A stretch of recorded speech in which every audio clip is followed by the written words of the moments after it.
एक गृहस्थ धर्म बड़ा संकट में पड़ रहा है।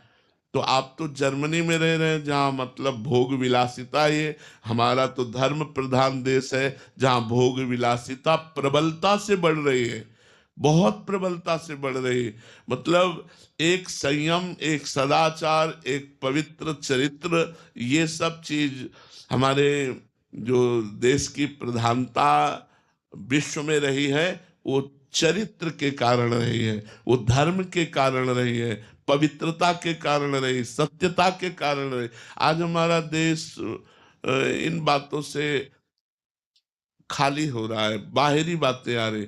ये गर्लफ्रेंड बॉयफ्रेंड अपने देश का नहीं है, ये अपने देश की, ये लिव इन रिलेशन अपने देश का नहीं है। अपने देश में तो एक बार जिसका पाणी ग्रहण किया आजीवन निर्वाह किया, नहीं निर्वाह किया। आप देखो, हमारे देश का सिद्धांत है कि रुपया चला जाए तो कुछ नहीं गया, स्वास्थ्य चला गया तो कुछ गया, और चरित्र चला गया तो सब कुछ चला गया। नहीं, money is loss, nothing is loss है, health is loss, something is loss. हमारा जो चरित्र है, हमारा जो धर्म है, जिसके लिए हम भारतवासियों ने प्राण तक दे दिए, अपने चरित्र के लिए, अपने धर्म के लिए, अपने देश के लिए, अपने राष्ट्र की सभ्यता के लिए, आज हमारी नवीन पीढ़ी उसका उपहास करती कि ये पुराने जमाने की बातें हैं, ऐसा करती है। और नए नए व्यसन, नए नए ये सब उपाय जो गंदे आचरणों के हैं, हम भी इसी प्रयास में रहते हैं कि हम सुधरे और हमारे चार भारतीय सुधरे। संत वाणी अगर सुन रहे तो और कुछ करना नहीं पड़ेगा, खुद सुधार लेगी। संत वाणी में इतनी सामर्थ्य होती है, अगर उसे आप ध्यान पूर्वक सुनेंगे तो उसी में साधना मिल जाएगी।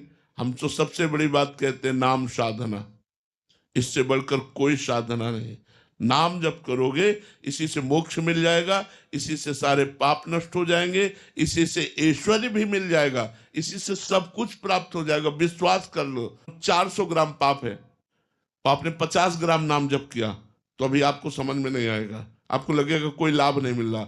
जब आप 400 के ऊपर जो ही पहुंचे, तो ही आप आनंदित हो जाएंगे, सारे पाप भस्म हुए और आप जो चाहेंगे वो आपको प्राप्त हो जाएगा, पक्का प्राप्त हो जाएगा। आप बिल्कुल समझो, ऐसा संविधान बन जाएगा भगवान का कि आप समझ ही नहीं पाएंगे कहां से कैसे आ रहा है, और आप धनी हो जाएंगे। वो जब देता है ना, तो कहते हैं ना छप्पर फाड़ के देता है, जब लेता है तब तो पाप कर्म करोगे तो सुख सुविधाओं का अपहरण कर लेगा, और धर्म से चलोगे तो थोड़े दिन भले सही, लेकिन आगे आपको बहुत सुख सुविधाएं मिलेंगी।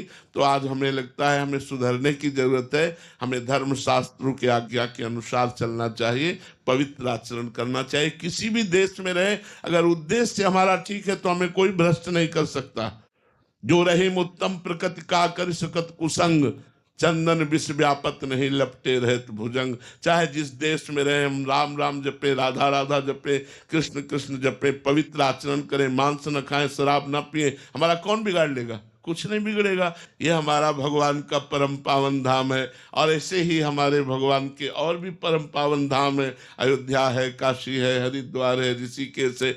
इन क्षेत्रों में तो कम से कम मदिरा और मांस का प्रवेश नहीं होना चाहिए। ये परम पावन तीर्थ, जगत वंदनी तीर्थ, अब जब ये सुविधा हो गई है तो फिर जो व्यसन करते हैं वो लोग गंदे आचरणों में उतर जाते हैं। अब आप बताओ, वृंदावन शराब पीकर आप रहोगे तो आपकी हालत क्या होगी? ये परम पावन, परम उपजाऊ भूमि है, जहाँ 1 रुपया दान करोगे तो लाखों रुपया के बराबर होता है। एक माला जाप करोगे तो लाखों माला के बराबर, और एक पाप करोगे तो लाखों पापों के बराबर होगा। आप सोचो, शराब पी करके यहाँ गंदे आचरण करो, धाम में आकर तो आप दुनिया का पाप तो यहाँ धो गया। दुनिया में पाप किया तो धाम आए, बिहारी जी के दर्शन किए, राधा वल्लभ जी के दर्शन किए, रज चरण रज लगी वृंदावन की, यमुना जी का आचमन किया, आप निष्पाप हो गए। लेकिन यहाँ पाप बनेगा तो कहाँ? वातावरण हमको सहयोग नहीं देगा भक्ति का। अगर आप समझे, कई ऐसे भगत हैं परिवार में, वो भक्ति करना चाहते हैं लेकिन उनके बड़े बुजुर्ग शराब पीते, मांस खाते हैं। कई ऐसी बहुएं हैं जो भक्ति करना चाहते हैं लेकिन उनके सास ससुर, उनके पति परिवार उनका साथ नहीं देते।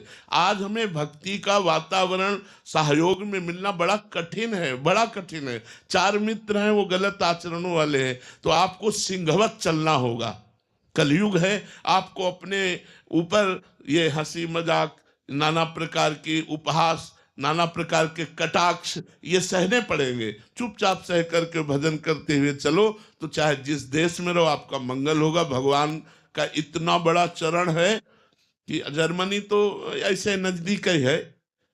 जर्मनी कोई दूर थोड़ी है, अमेरिका, हालैंड, इंग्लैंड ये कोई दूर थोड़ी है। एक चरण बढ़ाया तो ब्रह्मलोक पहुंच गया। भगवान ने एक चरण बढ़ाया तो ब्रह्मलोक पहुंच गया।